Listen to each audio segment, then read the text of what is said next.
Welcome back to Beat Diggers Stadium. I'm John Beltran with Dave Urig and videographer Grayson Simmons as the Beat Diggers hold a 21-0 lead beginning the third quarter. What's amazing about the Beat Diggers even being here is that if Platte Valley on the final day of the regular season doesn't beat Welch Central, Brush perhaps doesn't even qualify for the playoffs, and they beat Welch Central by the very same score. The Beat Diggers lead Platte Valley right now 21-0. It's amazing how things turn out. It is amazing. And, you know, what's funny is that's one of the things that makes sports so spectacular is there's a story like that every year. So I love to hear that's the story for Brush this year.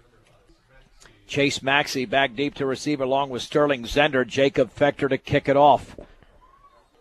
And the second half is underway. Low line drive fielded by Zender at the 14. Running to his right to the 20-yard line. Finds a seam to the outside of the 30. Shirt tail by Rosenbrock, but breaks out of that one across the 35 to the 37-yard line. A return of 33 yards. Make it 23 yards as Kyle Muir made the tackle. That was a designed return right, and the Platte Valley team didn't run back there and set up a wedge. They all kind of rolled off over here in front of the grandstands, right here on the Brush bench as they were going towards the south, and he ran it back to the right side. Luckily, Rosenbrock reached out there and grabbed his shirt and slowed him down. 1st and 10 for Platte Valley at their own 37-yard line. In the backfield are Nybauer and Float.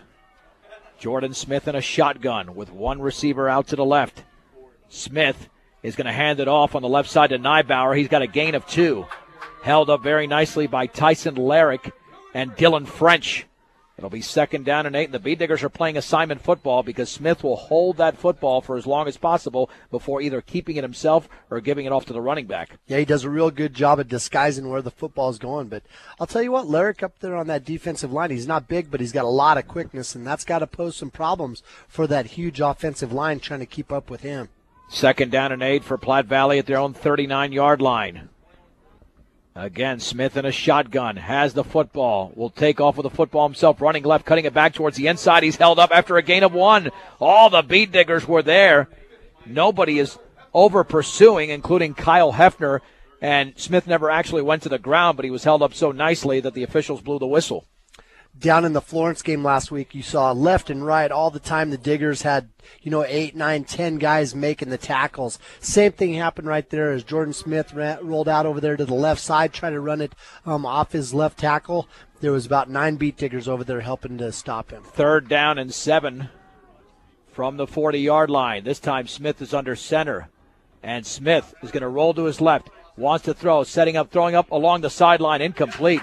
That is well out of bounds. Intended for Kyle Olson, but there was no seam to throw at or throw through. And quite frankly, the Beat Diggers secondary has been so solid all season that if you're going to find a seam, it's never going to be a big one. That's right. The Diggers have done a good job of filling in those spots and making sure that players aren't able to find those open areas. And a lot of that's because they're so athletic. That defensive backfield, there's a bunch of basketball players back there that can find the football and make plays on it. Killian Saunders to punt. Here comes the rush, a line drive, and Shea Hansen catches the football at the 20-yard line. He caught it right around his face mask to the 24, and he's down right there. A return of 4 yards, an excellent punt as the tackle was made over there by Ryan Smith. But that punt went for 40 yards and a net of 36 with a 4-yard return. The Beat Diggers will have it at their own 24-yard line with 10:18 to go in the third quarter, leading this 2A quarterfinal 21-0. If you can visualize a receiver going out for a pass and reaching up in the air above his helmet, catching the football, that's how Hansen fielded that punt. Right. Well, it's like if you're a center fielder in baseball. You always catch the ball right around, cap level, let's say. Does he play center field in He's baseball? a third baseman, but I'm sure he could make that catch. 1st and 10 for the 24. Kukas in motion to the right. And there's the give on the right side to Tanner Morrow, who's got a gain of around 2 before Aaron Olson made the tackle to the 26-yard line. It's not been a big day running-wise for Tanner Morrow. They've done a good job against him defensively. Well, we've only run that dive, that 24 and 25. That time it was a 24, and Platte Valley was blitzing the B-gap on that play, and they shut that right down. Rosenbrock is in. Morrow will take a breather. And Morrow, by the way, has had a very good game defensively. He's been extremely valuable there. Weiser and Rosenbrock in the backfield. 2nd down and 8 from the 26-yard line. Kukas is in motion to the right. Garcia play action. There comes pressure. Lofts it up the right side. Incomplete. over Kukas's hands at the 36-yard line, but big-time pressure was coming from Platte Valley. You know, he kind of cocked back and threw that thing up in the air because he knew he was getting ready to take a big hit, and he just overthrew Kukas by maybe a yard. 3rd down and 8. You would automatically assume this would be a passing situation, but we've seen the Bead Diggers in this game pull rabbits out of the hat and run the ball. 3rd down and 8 to go from the 26-yard line. Kukas, the receiver, to the left. Rosenbrock and Weiser in the backfield. Kukas is in motion to the left.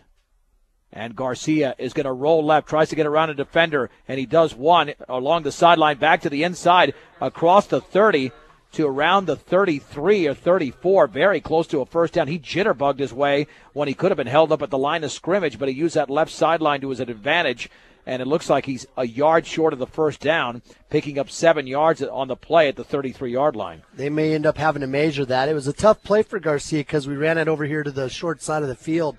Not a lot of running room for him. Well, the officials look like they haven't even stopped the clock, which is advantageous to Brush.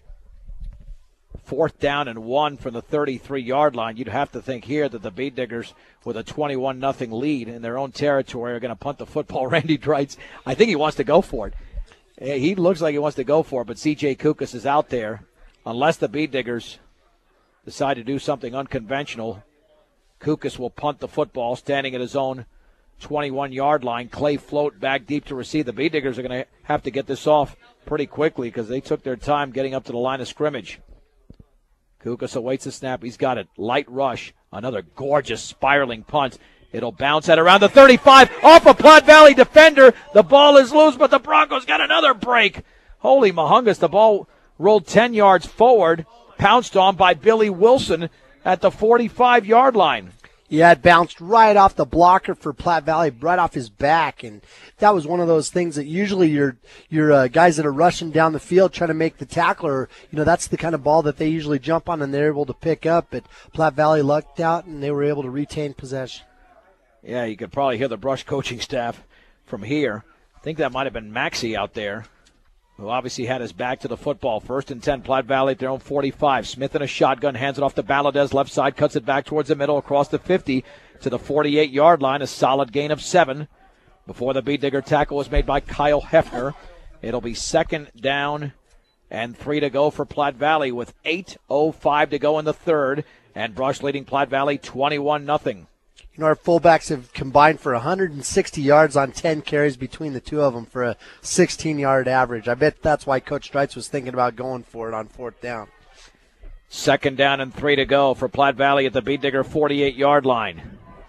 In a shotgun once again, Smith is going to hand it off on the right side. 1st down for Float across the 40, still on his feet, and then lifted and thrown down at the 37. C.J. Kukas did the lifting and the throwing, but it was a gain of 11 for Float, and the Broncos of Platte Valley have a 1st down. Float's got 74 yards now on 8 carries, and Derek Lynch was right there to help pile on the pressure.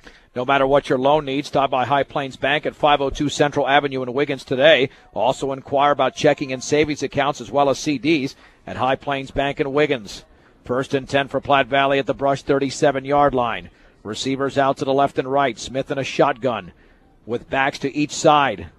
He's got the football, hands it off on the right side to Float, spins around Rosenbrock, who brings him down inside the 35 to the 34. It's a gain of 3, but Rosenbrock did enough to get Float on the ground. And Float's got all those big carries. The guy's got 75 yards on 9 carries, so, over a 7 yards per carry average. And I'll tell you what, anytime you can hold him shorter than that, we're ahead of the game. 2nd down and 7 for Platte Valley at the Brush 34-yard line. The receiver out to the left is Olson. To the right is Adam Hange. Once again, a shotgun for Jordan Smith. Smith is going to keep the football, run to his left, and Levi Brenneman found Smith in the backfield and threw him down to the turf for a loss of 2 back at the 36-yard line.